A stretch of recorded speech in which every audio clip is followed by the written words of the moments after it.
अध्याय 63 अध्याय 2183 उल्लू तितली का दुस्वप्न।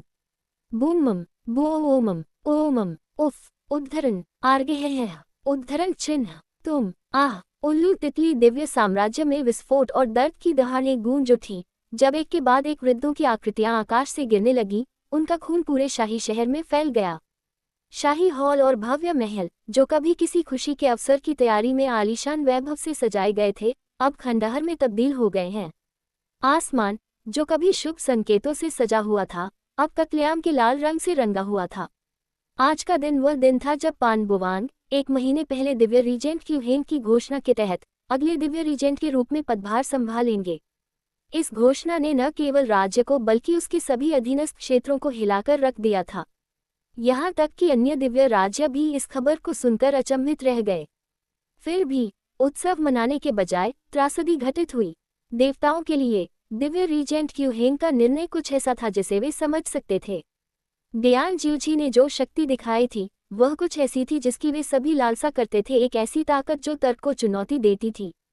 जबकि वे स्वयं अपनी सीमा तक पहुंच चुके थे, अपूर्णता की बेड़ियों को तोड़ने में असमर्थ थे, फिर भी आशा थी।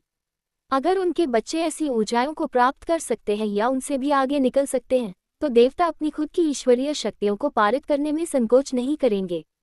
और उन बच्चों में पान बुवांग सबसे आगे था। अपने संपूर्ण दिव्यसार और अंधकार में गहन ऊर्जा पर दोषरहित नियंत्रण के साथ उल्लू तितली दिव्य साम्राज्य के एक बार अपमानित दिव्य पुत्र ने अपना सम्मान पुनः प्राप्त कर लिया था। उनकी वृद्धि निर्विवाद थी, और जब दिव्य रीजेंट क्यूहेंग ने घोषणा की कि पान बुवांग को उनकी ईश्वरीय शक्ति विरासत में मिलेगी, तो उनकी सुर्खियों में वापसी तय हो गई। शुद्ध भूमि बैठक समाप्त हुए अभी 1 महीना ही बीता था। इस निर्णय ने पूरे राज्य में हलचल मचा दी थी, यहाँ तक कि सबसे दूर के अधीनस्थ क्षेत्रों तक भी इसकी चर्चा होने लगी थी। लेकिन सभी ने जश्न नहीं मनाया। बधाइयों की गूंज के बीच कुछ लोग ऐसे भी थे जिन्होंने चुप्पी साध ली। जुड़वा दिव्य शासक, स्टार और मूल दिव्य राज्यों के शासक अपने क्षेत्रों में वापस चले गए थे। उन्होंने कोई उपस्थिति नहीं दिखाई, इसके बजाय अपने राज्यों की दीवारों के पीछे छिपना चुना। अपनी दिव्य स्थिति के बावजूद वे निराशा के कड़वे बोझ को हिला नहीं सके।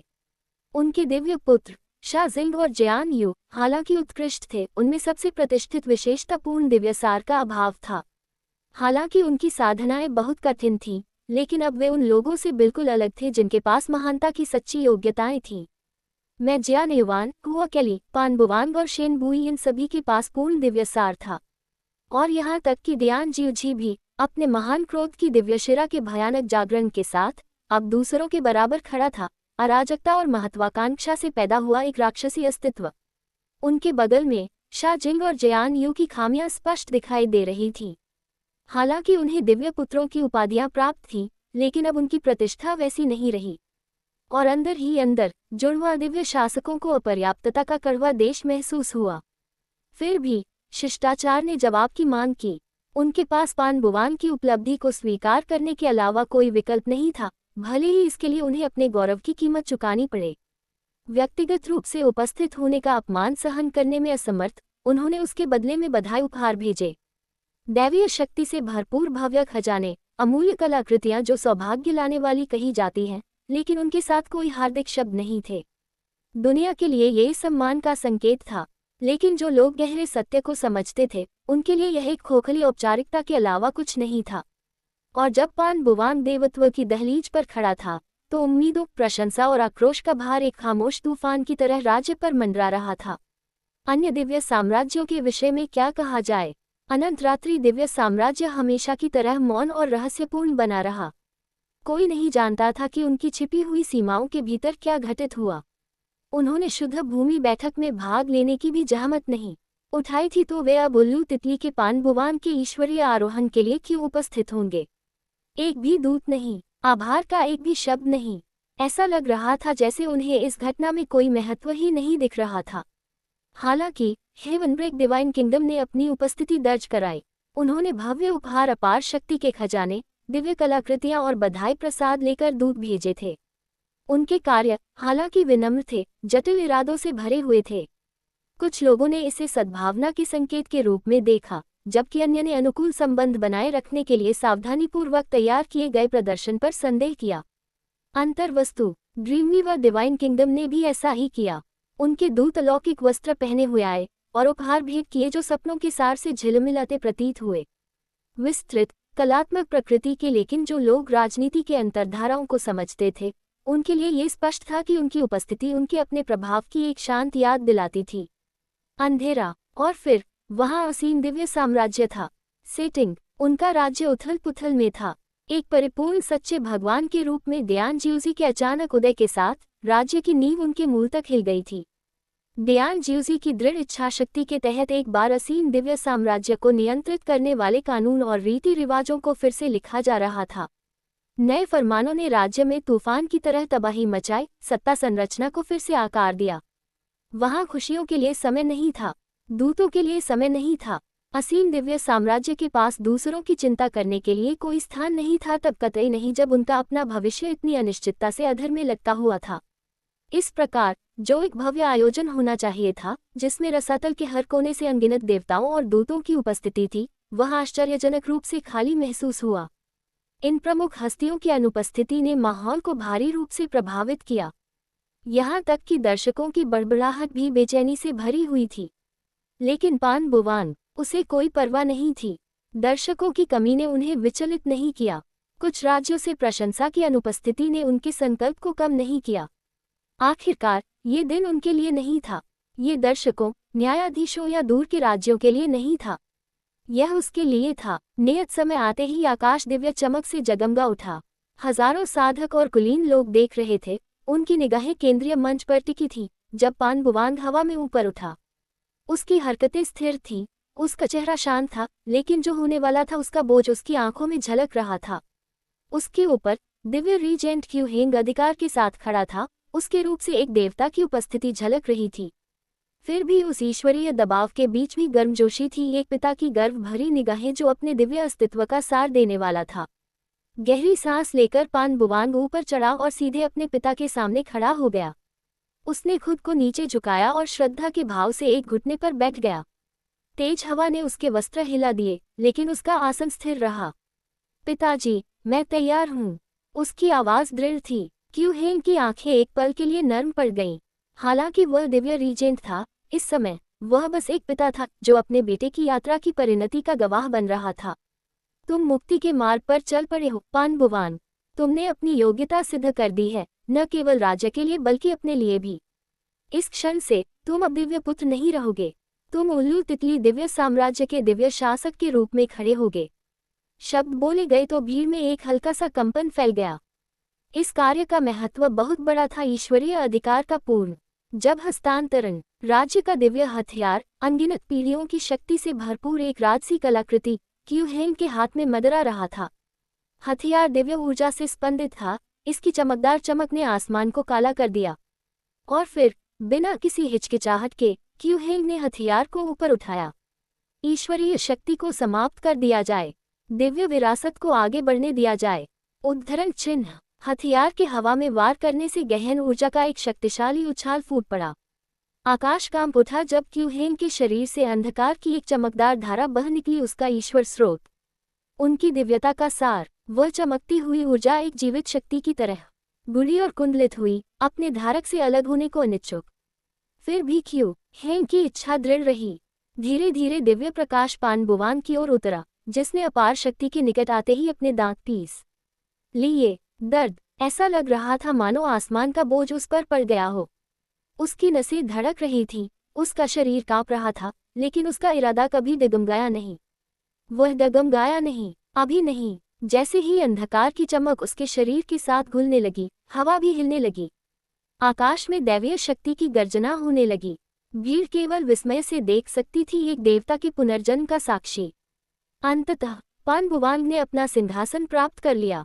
अपनी ईश्वरीय शक्ति के कट जाने के बाद एक समय के शक्तिशाली दिव्य शासक क्यू हेंग को लगा कि उनकी साधना में गिरावट आ गई है। एक समय जो दिव्य चमक उन्हें घेरे हुए थी, वह फीकी पड़ गई, क्योंकि उनकी शक्ति एक सच्चे ईश्वर की अथाह ऊंचाइयों से गिरकर एकमात्र दिव्य सीमित क्षेत्र में आ गई।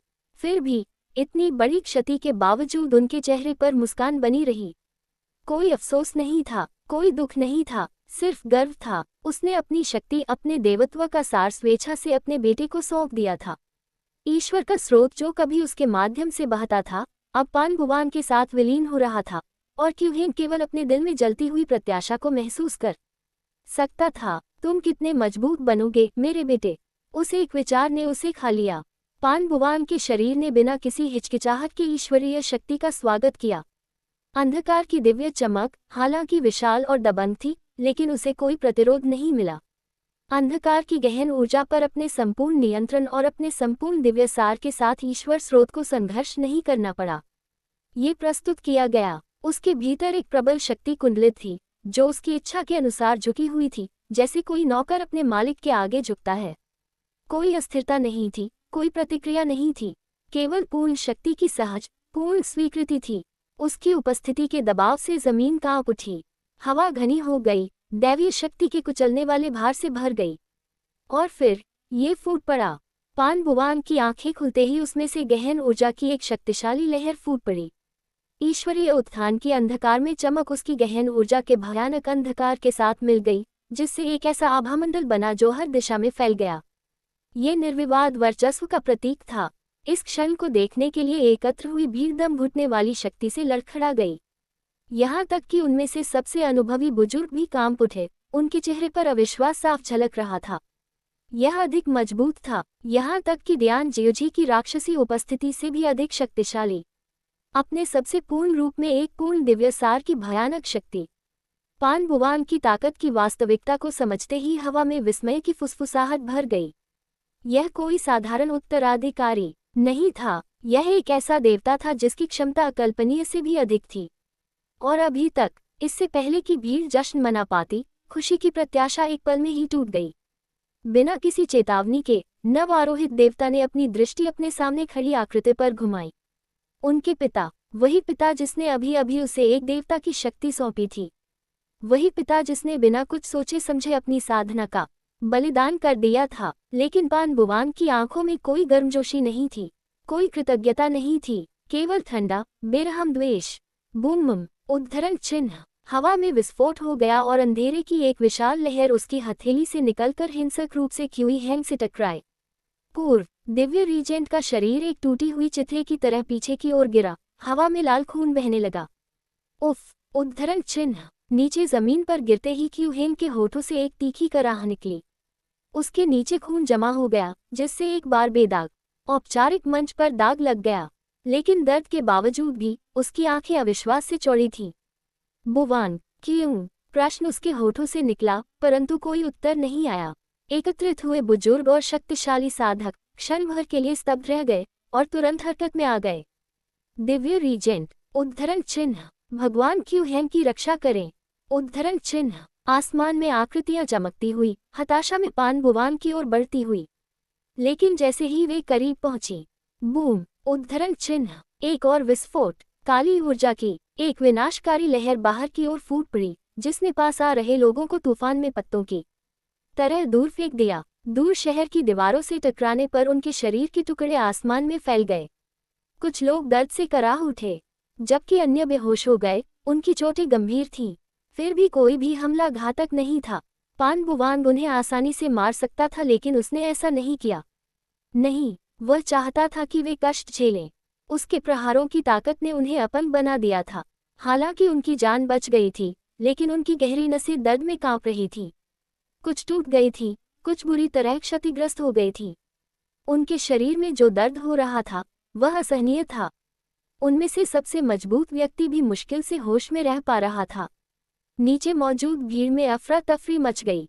जो कुछ हुआ था, उसका एहसास होते ही डर जंगल की आग की तरह फैल गया। वह इसे क्यों कर रहा है? उद्धरण चिन्ह। वह अपने ही पिता पर हमला कर रहा है, अपने ही लोगों पर। उद्धरण चिन्ह। लेकिन आतंक और भ्रम के बीच पान भुवान अविचलित रहा। उसकी अभिव्यक्ति संतुष्टि में मुड़ी हुई थी, उसकी निगाहें ठंडी और भावशून्य थीं। वह दिव्य चमक जो कभी उसके देवत्व को चिन्हित करती थी, अब उस अंधकार से कलंकित लग रही थी जिसने उसे निगल लिया था। वह व्यक्ति जिसे कभी उल्लू तितली दिव्य साम्राज्य की आशा माना जाता था, अब उसके लिए सबसे बड़ा खतरा बन गया था। और जब उसके परिजनों का खून आसमान पर छाया तो ये दर्दनाक रूप से स्पष्ट हो गया। पान भुवान का उत्थान कोई आशीर्वाद नहीं था, यह एक आपदा का जन्म था। उल्टी, खांसी, उद्धरण चिन्ह। क्यूहेन के मुंह से खून के छींटे निकले और वो लड़खड़ा गया। उसका शरीर विनाशकारी हमले से कांप रहा था। उसकी दिव्य उपस्थिति चली गई थी और असहनीय दर्द ने उसके कमजोर शरीर को झकझोर दिया था। फिर भी पीड़ा के बीच उसकी आवाज अविश्वास और पीड़ा से भरी दहाड़ में फूट पड़ी। पैन बोवान, तुम क्या कर रहे हो? उद्धरण चिन्ह। ये तीव्र चीख बर्बाद हुए आकाश में गूंज उठी, लेकिन इसका जवाब केवल एक विकृत उपहासपूर्ण हंसी के रूप में मिला। मैं क्या कर रहा हूँ? उद्धरण चिन्ह। पान बुवान की आवाज शांत थी, फिर भी डरावनी थी। हर शब्द में द्वेष की भावना थी, जो सुनने वालों की रीढ़ की हड्डी में सिहरन पैदा कर रही थी। उसका रूप अब देवत्व की काली चमक बिखेर रहा था, उनके ऊपर एक पुनर्जन्म वाली आपदा की तरह खड़ा था। मैं वही कर रहा हूँ जो मैं बहुत लंबे समय से करना चाहता था। उद्धरण चिन्ह। इस साधारण घोषणा ने किसी भी तलवार से अधिक गहरा प्रहार किया। एक भयावह छा गया। वहां एकत्र हुए सभी लोग, बुजुर्ग, कुलीन, राजकुमार, राजकुमारियां, सभी ने अपनी पीड़ा और अविश्वास के बावजूद उन शब्दों के पीछे छिपे अर्थ को समझा। सारा सम्मान, सारी आज्ञाकारिता, सारी अटूट निष्ठा, ये सब झूठ था। तुम, क्यूहेंग ने हौंफते हुए कहा। उसका कांपता हुआ शरीर मुश्किल से सीधा खड़ा हो पा रहा था। सच्चाई का एहसास होते ही उसका चेहरा डर से मुड़ गया। इतने सारे साल, सारा सम्मान, भक्ति, ये सब नकली था। उद्धरण चिन्ह। उल्टी उसके होठों से फिर खून की एक बूंद बह निकली। विश्वासघात के बोझ ने उसे उसकी चोटों से भी ज्यादा कुचल दिया। अब पछताने के लिए बहुत देर हो चुकी है न? पान बुवांग ने व्यंग्य किया।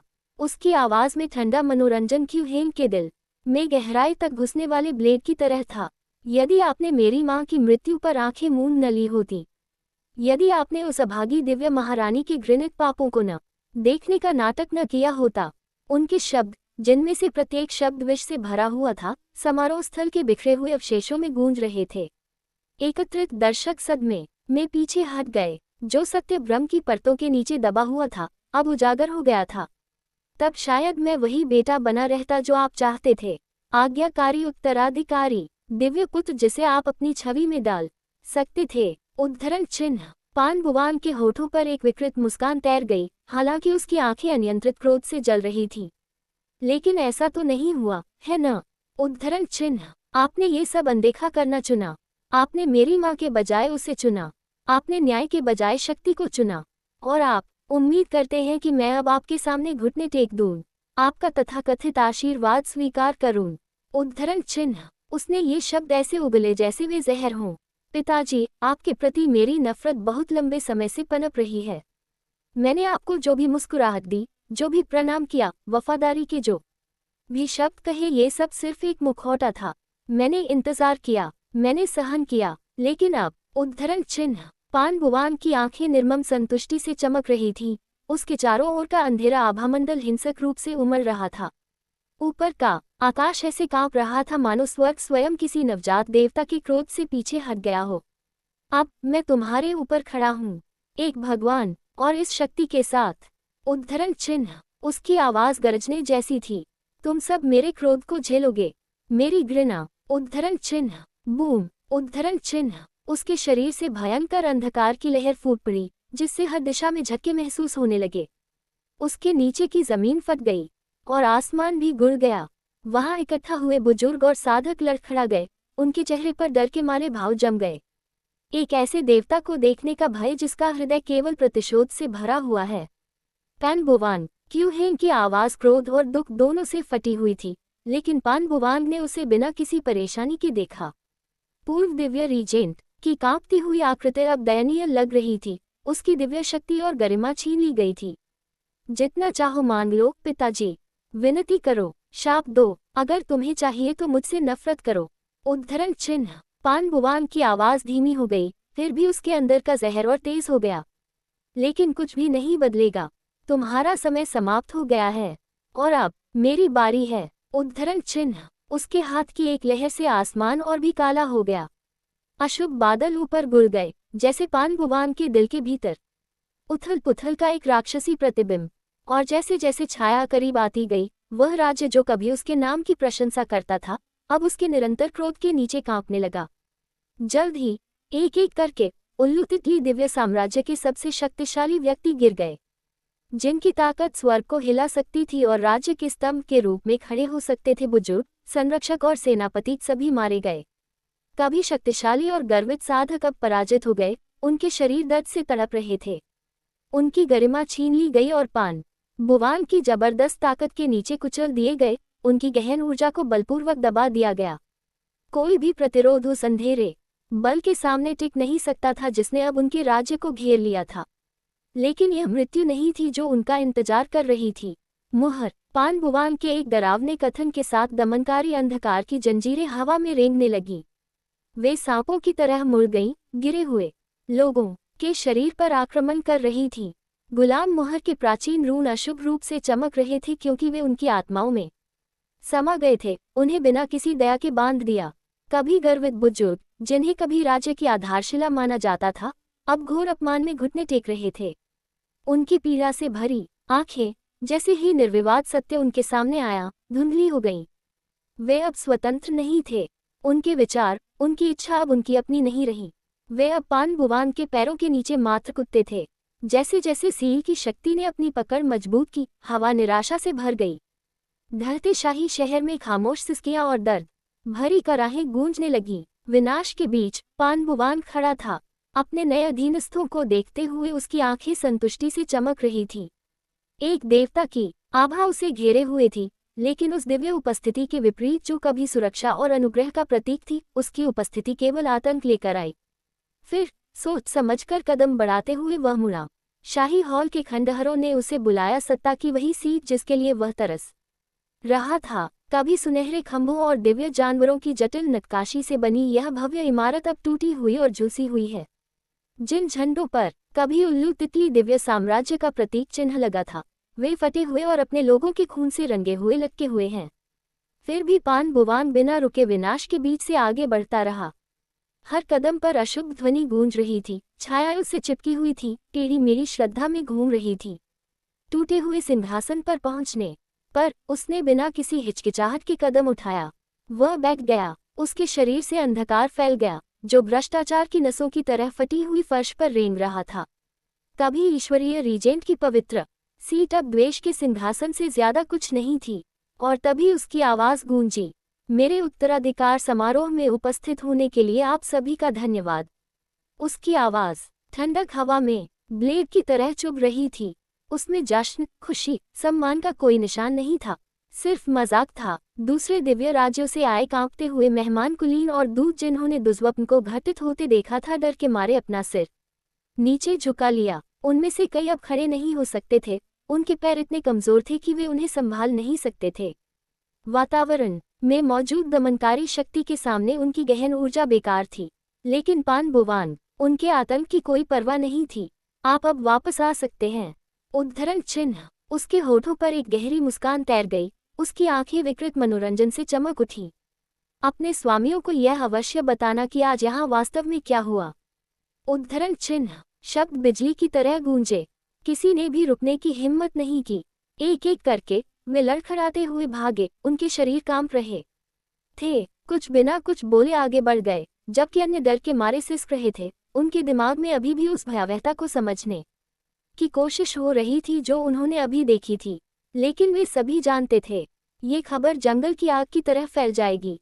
एक देवता का उदय हो चुका था और दिव्य साम्राज्य जो कभी स्थिरता के स्तंभ के रूप में खड़ा था, अंधकार में डूब चुका था। जब तक दूत अपने अपने क्षेत्रों में वापस लौटते, तब तक कहानी रसातल को भी हिला चुकी होती। उल्लू तितली दिव्य साम्राज्य का स्वामित्व बदल गया था, और ऐसा उसने रसातल की शुरुआत से ही सबसे क्रूर और खूनी तरीके से किया था। अध्याय 64। अध्याय 2184। अराजकता में दिव्य साम्राज्य। क्या उद्धरण चिन्ह। क्या उद्धरण चिन्ह। क्या मैं गलत सुन रहा हूँ? क्या आप निश्चित हैं कि यह सही है? उद्धरण चिन्ह। अविश्वास की चीखें रसातल के हर कोने में गूंज उठी। पान बुवान के देवत्व की प्राप्ति और उसके बाद होने वाली चौंकाने वाली घटनाओं की खबर जंगल की आग की तरह फैल गई थी। दूरदराज के इलाकों में रहने वाले गरीब किसानों से लेकर अपने दिव्य महलों में रहने वाले शक्तिशाली देवताओं तक कोई भी उस बात पर विश्वास नहीं कर पा रहा था जो उन्होंने अभी सुनी थी। एक दिव्य पुत्र का देवत्व तक पहुंचना एक बात थी, सिर्फ यही बात चर्चा की लहरें पैदा कर सकती थी, खास तौर पर पान बुवान के परफेक्ट दिव्य सार के साथ। लेकिन उसके बाद जो हुआ वह कुछ ऐसा था जो पहले कभी नहीं सुना गया था। राज्य के सबसे सम्मानित बुजुर्गों की पिटाई। पूर्व दिव्य रीजेंट क्यू हेंग को घुटनों पर लाया गया। उल्लू तितली दिव्य साम्राज्य के सबसे मजबूत आंकड़ों को नियंत्रित करने के लिए दास मोहरों का कार्यान्वयन। एक नए राज्याभिषेक वाले देवता ने अपने ही राज्य की नींव को नष्ट कर दिया था। इस पूरी घटना की बेतुकी सच्चाई ने कई लोगों को चौंका दिया। कुछ लोगों ने इन खबरों को झूठा करार देते हुए इन्हें अविश्वसनीय माना।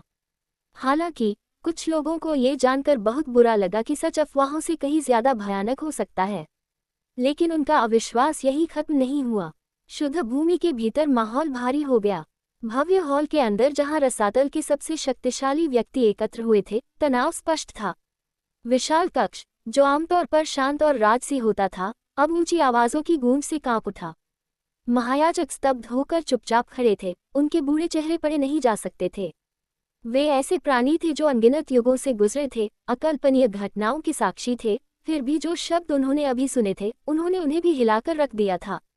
और फिर वहां था अथाह सम्राट, अपने ओब्सीडियन सिंहासन पर बैठे। सम्राट की प्रभावशाली छवि हॉल के ऊपर छाई हुई थी। सिंहासन स्वयं प्राचीन ऊर्जा से स्पंदित लग रहा था। इसकी जटिल नक्काशी रसातल के अराजक इतिहास को दर्शाती थी।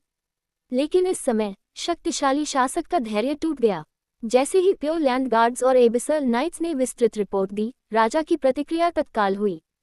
क्या कहा आपने? उसकी आवाज पूरे हॉल में गूंज उठी। उसके अविश्वास की प्रबलता ने स्तंभों को हिला दिया। यहाँ तक कि सबसे ज्यादा युद्ध कौशल वाले पहरेदार भी उसकी निगाह के सामने कांप उठते थे। उसकी भयावह उपस्थिति के बावजूद शूरवीरों ने खुद को संयमित रखने के लिए मजबूर किया और झुककर प्रणाम किया। महाराज, रिपोर्ट सच है। पान बुवांग ने पूर्व दिव्य रीजेंट बुजुर्गों को गुलाम बना लिया है और उल्लू तितली दिव्य साम्राज्य पर पूरा नियंत्रण कर लिया है।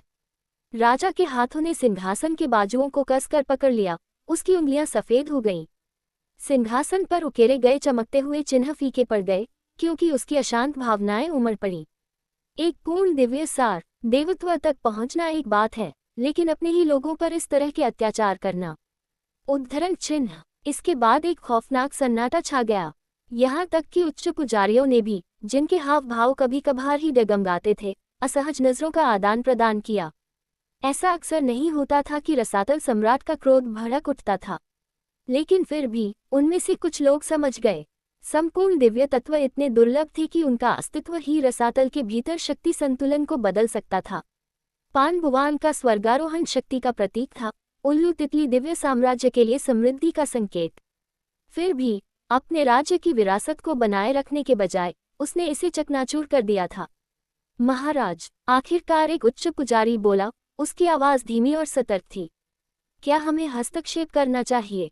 उद्धरण चिन्ह। राजा ने तुरंत कोई उत्तर नहीं दिया। उसका मन पहले से ही अनगिनत निहितार्थों के बारे में सोच रहा था। लेकिन देवता, खास तौर पर प्राचीन देवता, युवा पीढ़ी के छोटे मोटे झगड़ों से शायद ही कभी चिंतित होते थे।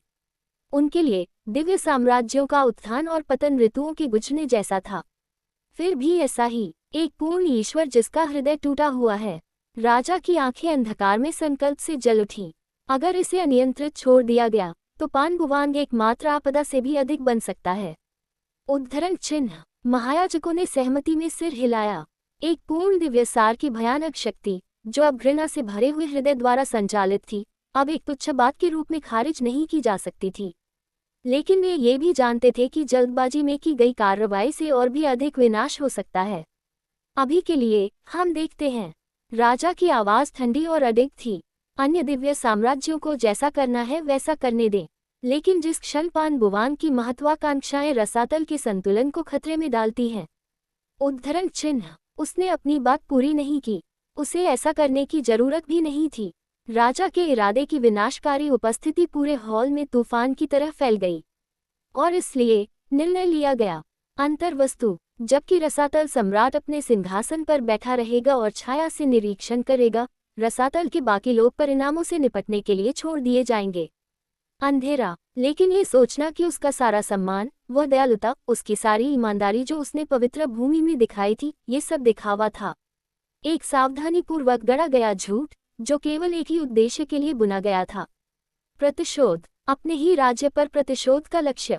वही राज्य जिसने उसे त्याग दिया था। सेटिंग। वह पिता जिसने उसकी पीड़ा को नजरअंदाज कर दिया। सम्राट की आंखों में कुछ समझ की चमक आ जाती है, जैसे ही वह अपनी आंखें बंद करता है और हर चीज के बारे में सोचता है।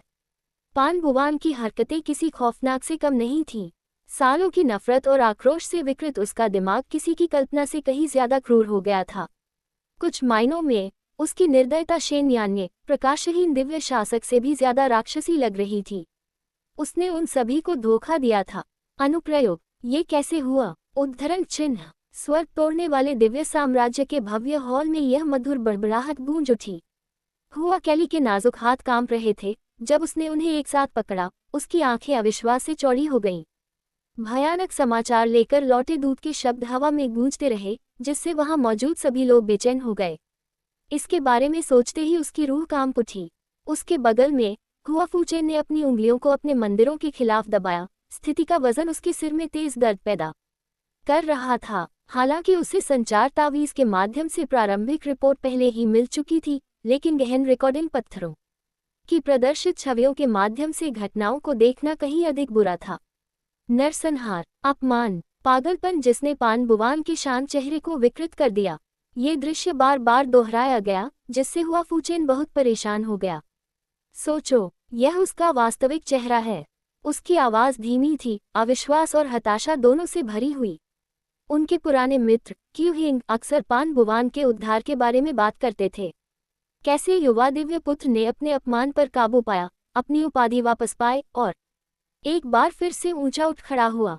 लेकिन अब ये सब एक विकृत मजाक के अलावा कुछ नहीं लगता।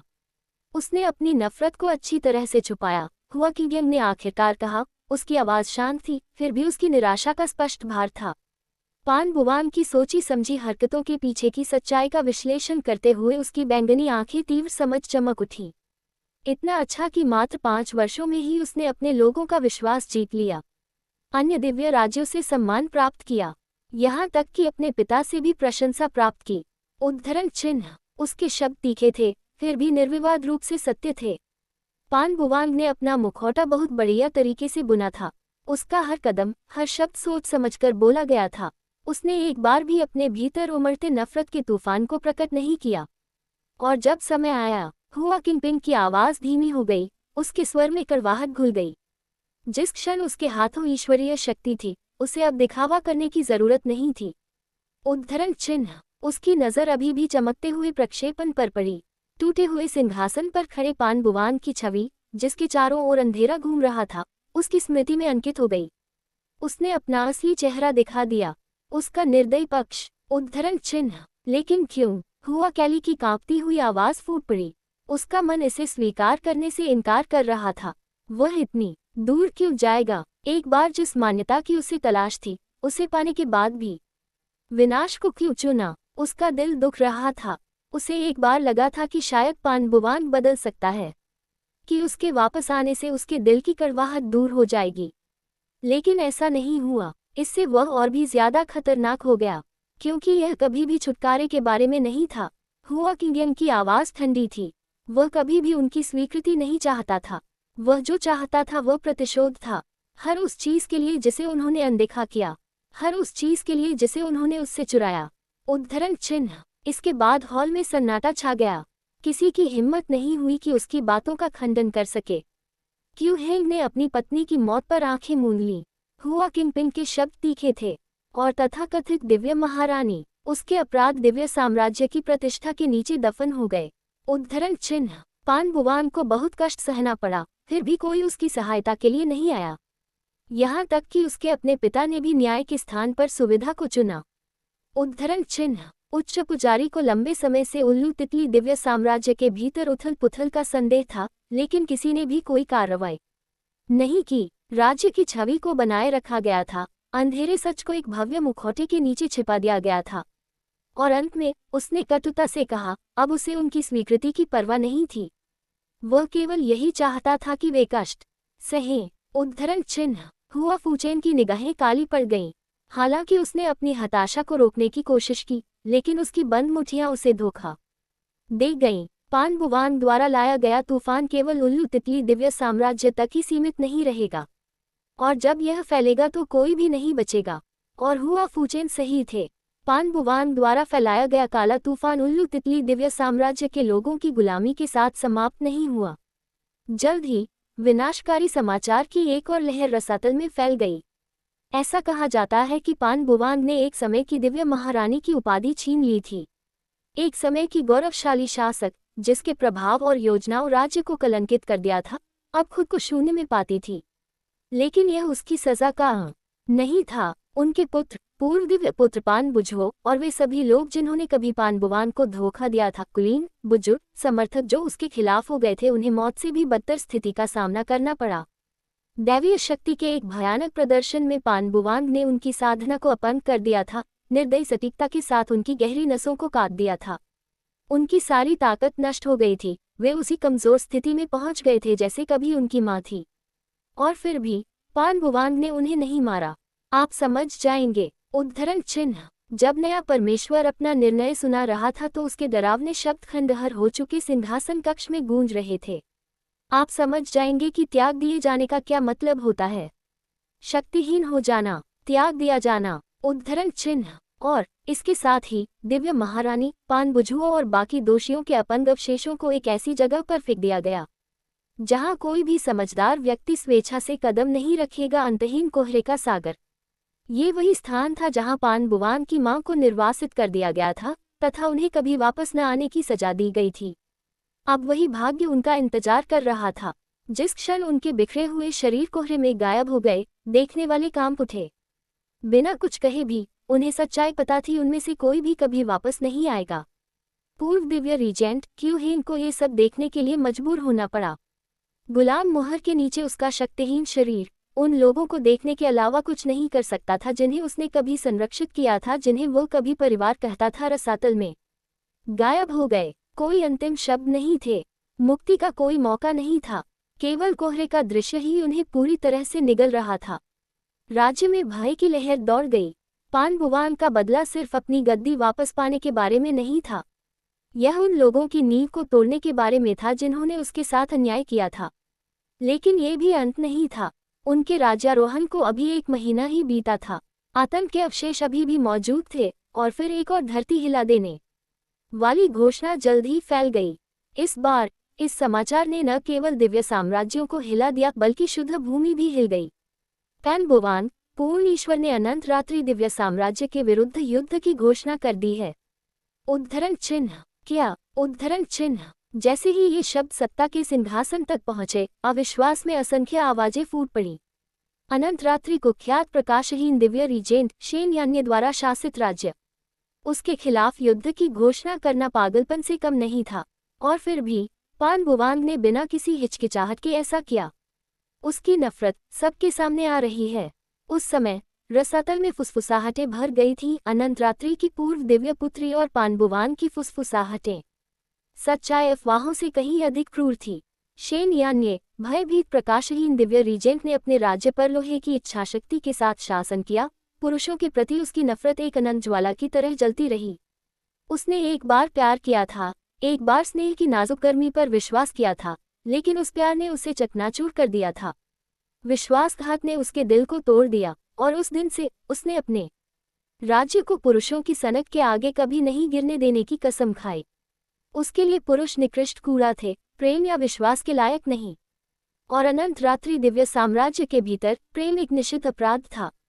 लेकिन पूर्व दिव्य पुत्री ने उस आदेश की अवहेलना करने का साहस किया था। वह गुप्त रूप से पान बुवांग से प्यार करने लगी थी, जो कभी उल्लू तितली दिव्य साम्राज्य का होनहार दिव्य पुत्र था। उनका प्यार शांत छिपा हुआ था, जिसे कोई भी राज्य स्वीकार नहीं करेगा, खासकर शेन यान्य नहीं। फिर भी जोखिम के बावजूद वे अपनी नाजुक खुशी से चिपके रहे, यह विश्वास करते हुए कि शायद एक दिन चीजें बदल जाएंगी। लेकिन दुनिया ने उन पर कोई दया नहीं दिखाई। ये सब तब शुरू हुआ जब दिव्य महारानी के पुत्र पान बुझुओं ने अपनी राक्षसी प्रतिभा दिव्य सार के अनसुने 9 स्तरों को प्रकट किया। यह एक करारा झटका था। उस समय पान बुवांग के पास दिव्य सार के 8 स्तर थे। हालांकि वह असाधारण था, लेकिन ये पान बुझुओं की असीम क्षमता की तुलना में फीका था। एक रहस्योद्घाटन के साथ पान बुवांग को त्याग दिया गया। प्रशंसा ये सब पान बुझुओं की ओर स्थानांतरित हो गया और क्यू हेंग ने बिना किसी हिचकिचाहट के अपने एक बार के गर्वित बेटे को एक तरफ कर दिया। राज्य का भविष्य पानबुझुओं के हाथों में है। ये शब्द हॉल में मौत की घंटी की तरह गूंज रहे थे। पानबुवान की अब कोई जरूरत नहीं थी। उसका पद, उसका रुतबा सब खत्म हो चुका था, लेकिन अपमान के बीच भी आशा की एक चिंगारी जल रही थी। उसे विश्वास था कि जो व्यक्ति उसके दर्द को समझेगा वही उसके साथ खड़ा होगा। भूतपूर्व दिव्य पुत्री, जिसे उसी की तरह त्याग दिया गया था, उसके पास आएगी। वे दोनों मिलकर इसे सह सकते हैं। लेकिन वह आशा टूट गई। इससे पहले कि वह उस तक पहुंच पाती, शेन याने ने उसकी किस्मत तय कर दी। ये सिर्फ इसलिए नहीं था कि शेन वुई ने प्रतिभा में उससे आगे निकल गई थी, हालांकि यह इसका एक हिस्सा था। नहीं, उसके पतन का असली कारण प्यार था। शेन यान्ये को अपना अपराध पता चल गया था। एक दिव्य पुत्री, जिसे अनंत रात्रि की शक्ति का प्रतीक माना जाता है, एक आदमी से प्यार कर बैठी थी। और वह भी कोई वैसा आदमी नहीं, एक त्यागा हुआ बेटा, जो अपने राज्य की नज़र में एक असफल व्यक्ति था। शेन याने के लिए वह प्रेम एक अक्षम्य पाप था। ये हमारे वंश के लिए कलंक है। अनंत रात्रि के साथ विश्वासघात। भूतपूर्व दिव्य पुत्री से उसकी उपाधि और पहचान छीन ली गई। अब वह कुछ भी नहीं थी। और जब शेन वुई उसकी जगह पर खड़ी हुई और शेन यान्ये की हमेशा से चाही गई आदर्श उत्तराधिकारी की तरह चमक उठी, तो फैसला तय हो गया। शेन यान्ये ने उसे आसानी से त्याग नहीं दिया, उसने उसकी मृत्यु की मांग की। और यह शेन वुई ही था जिसने इस हत्या को अंजाम दिया। जब पानबुवान को उसकी मौत का पता चला तो उसके अंदर कुछ टूट गया। वह उसका इंतजार कर रहा था, दिन ब दिन उम्मीद करता रहा कि वह उसके पास आएगी ताकि वे साथ मिलकर शोक मना सकें और राख से उठ सकें। लेकिन इसके बजाय उसे खबर मिली कि वह चली गई है, मारे गए। उसी राज्य द्वारा जिसने कभी उसे अपना खजाना कहा था। दर्द असहनीय था। उसकी नफरत, जो कभी एक छोटा सा अंगारा था, अब एक जलती हुई आग में बदल गई। वह शेन वुई से उसकी क्रूरता के लिए नफरत करता था। वह शेन यान्ये से उसके विकृत दिल के लिए नफरत करता था। वह क्यू हैंग से उसके ठंडे परित्याग के लिए नफरत करता था। और उसी क्षण से पानबुवान ने कसम खाई कि वह एक दिन वापस आएगा, त्यागे गए बेटे के रूप में नहीं, उस शक्तिहीन मूर्ख के रूप में नहीं जिसे वे पीछे छोड़ आए हैं। वह कहीं अधिक महान बनकर लौटेगा और वे सभी कष्ट भोगेंगे। एक एक करके सभी बुजुर्गों और देवताओं ने संबंध स्थापित कर लिया। वह सोचता है कि मैं उससे डरता हूँ। शेन यान्ये की आवाज़ अनंत रात्रि दिव्य साम्राज्य के भव्य हॉल में गूंज उठी। इसकी भयावह शक्ति पूरे विशाल साम्राज्य में गूंज रही थी। उसकी दृष्टि की कमी के बावजूद उसकी सफ़ेद बेजान निगाहों में उबलता हुआ क्रोध उसके आसपास की हर चीज़ को जलाता हुआ प्रतीत हो रहा था। वह अपने आप को क्या समझता है? उद्धरण चिन्ह, बूम, उद्धरण चिन्ह। उनके नीचे की जमीन हिंसक रूप से कांपने लगी। हॉल की दीवारें उसकी अनियंत्रित शक्ति के अत्यधिक दबाव से दरकने लगी, जिससे हवा में घुटन भरा भय भर गया। प्रकाशहीन दिव्य अधिष्ठात्री उसकी उपस्थिति ही क्रूरता का मूर्त रूप थी। वह इतनी निरर्थक चीज पर युद्ध चाहता है, एक दयनीय बेकार चीज पर। उसकी आवाज में जहर भरा हुआ था। उसके लिए पानबुवान की युद्ध की घोषणा एक मजाक से ज्यादा कुछ नहीं थी। उसे चुनौती देने की हिम्मत कैसे हुई एक ऐसे व्यक्ति की जिसे एक बार त्याग दिया गया था और जो विफलता के बोझ तले कुचला गया था? उसे आने दो। उद्धरण चिन्ह। उसके मुंह से ये शब्द अथाह घृणा से भरे हुए गरज रहे थे। युद्ध के लिए तैयार हो जाओ। उसे देखने दो कि सच्ची निराशा कैसी होती है। उद्धरण चिन्ह। लेकिन मेरे प्रभु। उद्धरण चिन्ह। दमनकारी चुप्पी को चीरती हुई एक झिझक भरी आवाज आई। उच्च पदस्थ अधिकारियों में से एक ने हिम्मत करके आगे कदम बढ़ाया। उसके होठों से शब्द निकलते ही वह कांप उठी। ये युद्ध खतरनाक है। पूर्ण ईश्वर। उद्धरण चिन्ह। ओह आह। इससे पहले कि उसकी दलील पूरी तरह से व्यक्त हो पाती, शेन यान्ये की पीली उंगली भयानक सटीकता के साथ उठ गई। दरार। उद्धरण चिन्ह। हड्डी टूटने की टेढ़ी मेढ़ी आवाज हॉल में गूंज रही थी। महिला का शरीर हिंसक रूप से ऐंठ रहा था। उसके अंग अप्राकृतिक तरीके से ऐंठ रहे थे। उसका चेहरा पीड़ा से टेढ़ा हो गया था। उसके गले से एक दयनीय चीख निकल रही थी। तुम मुझसे सवाल करने की हिम्मत कैसे हुई? उद्धरण चिन्ह। उसकी आवाज ठंडी थी, सहानुभूति से बिल्कुल रहित। तुम मेरी इच्छा के विरुद्ध बोलने की हिम्मत कैसे करोगे? उद्धरण चिन्ह। उसके चारों ओर की ज्वाला आगे की ओर बढ़ गई। पीड़ित अधिकारी को सांप की तरह लपेट लिया। उसके शरीर की हर हड्डी भारी दबाव के कारण कराह उठी। हवा में नसों और मांसपेशियों के फटने की भयानक आवाजें गूंज रही थी। युद्ध के लिए तैयारी। उद्धरण चिन्ह। वह दहाड़ने लगी, उसकी आवाज पूरे राज्य में एक प्रतिशोधी भूत की चीख की तरह गूंज उठी। हाँ हाँ मेरे प्रभु। उद्धरण चिन्ह। हॉल में एक बार फिर से कंपन हुआ। जब बाकी अधिकारी लड़खड़ाते हुए पीछे की ओर चले गए, उनके चेहरों पर डर साफ झलक रहा था। किसी की हिम्मत नहीं हुई कि वह उसकी खोखली निगाहों से नजर मिला सके। अपनी पीड़ित साथी की दृष्टि जो अब अपने ही खून के तालाब में तड़प रही थी, एक क्रूर याद दिला रही थी। शेन याने से सवाल करना मौत को आमंत्रित करने के समान था। छुट्टी। उद्धरण चिन्ह। उसका आदेश बर्फीली अंतिमता के साथ प्रतिध्वनित हुआ। बिना एक और शब्द कहे कांपते हुए लोग पीछे हटने लगे। उनके झुके हुए सिर उस भय को छिपा रहे थे जो उन्हें खाए जा रहा था। किसी ने भी वहां रुकने की हिम्मत नहीं की, लेकिन जब वे भाग रहे थे तब भी उसके क्रोध की गूंज बनी रही। टूटे हुए हॉल में अकेली शेन याने खड़ी थी। उसकी उपस्थिति द्वेष से सराबोर थी। उसकी पीली उंगलियां हवा में घूम रही थीं, मानो वह उस पीड़ा की विकृत संतुष्टि को फिर से जी रही हो जो उसने अभी अभी दी थी। पान बुवान। उद्धरण चिन्ह। उसने उसका नाम विष की तरह उगला। एक बार त्याग दिया गया कुत्ता। तुम्हारे जैसा एक आदमी, तुम्हें लगता है कि मैं तुमसे डरता हूं? उसकी आवाज में तिरस्कार झलक रहा था। ज्वाला उसके चारों ओर घूम रही थी और उसके भीतर से उबलती हुई असीम घृणा को दर्शा रही थी। शेन यान्य के होंठ मुड़े हुए मुस्कुराहट में बदल गए। उसकी अंधी निगाहें उस अंतहीन शून्य में घूर रही थी जिसे केवल वही देख सकती थी। मैं तुम्हें यह इच्छा करने पर मजबूर कर दूंगा कि तुम कभी राख से बाहर न निकल सको। उद्धरण चिन्ह।